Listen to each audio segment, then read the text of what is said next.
Hey, beautiful people. Did you learn anything interesting about the triumphal entry this last week as we went through the triumphal entry, the Passover, crucifixion, resurrection, Easter, all that stuff? Did you get any new info from your sermons, the teachings, your church experiences? Anything new?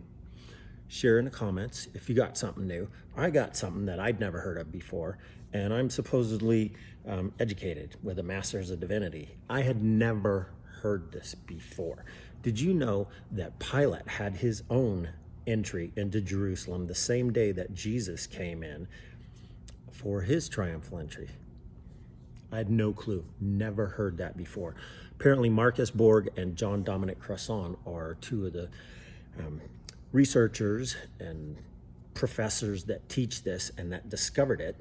And it's really interesting, if this is actually what happened, that Jesus came in from the west and Pilate came in from the east. So they were competing processions. Don't know if they came in at the same time or if it was different times, one after the other, who was first, none of that, don't know any of that stuff.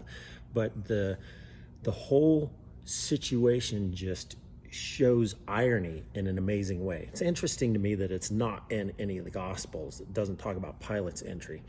But Pilate was coming in power with a massive display of his soldiers on horseback and on foot, wearing their leather, their armor, their swords, their banners, just an imperial procession of power, showing how powerful Rome was, and that Rome was in charge and we're in control of this whole situation. And you Jews better just shut up and do what we tell you and submit to our authority over you. And you better be afraid. So you better cower under our strength and power. That's kind of what Pilate was coming in to do, because he didn't live there. He didn't like to be in Jerusalem because of all the political shenanigans that were always going on, and he didn't think much of the city. So he came in primarily on feasts to re-emphasize that we're in charge, that we're in power over all of you. So he came in around the Passover time to Jerusalem to show might and force, military power, control through human warfare. Complete juxtaposition. Jesus comes in riding a baby donkey, a colt, a baby donkey by himself. Pilate's got hundreds of people with him coming in, a massive show of force.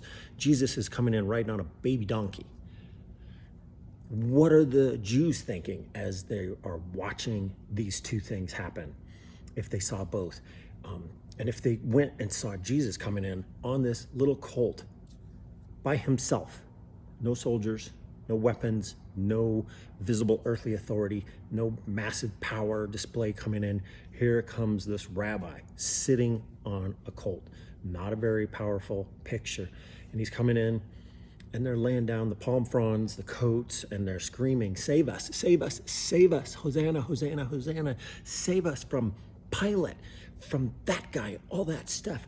Come on, Jesus. We need you to rise up and be our earthly messianic king who will wipe out those guys, destroy them by military force, by power, destroy the Romans, get them out of here so we can get back to our Jewish roots and our faith system and our tabernacle and our religious structure and being in control of our own destiny. We need that. So you got these competing forces, and it's mind-boggling. It doesn't look like Jesus has any power at all. And I think about that now. So think about this. We're in a presidential election year in the United States. What are we thinking? Do we want Jesus to come back in a military power structure and display like Pilate? Do we want our nation to be ruled by a force like Pilate so we can kick out the enemy and beat up those who oppose us morally or religiously? Or like, what are we looking at? What do we want? Are we rooting for the real Messiah, Jesus Christ, or are we rooting for one that looks like Pilate?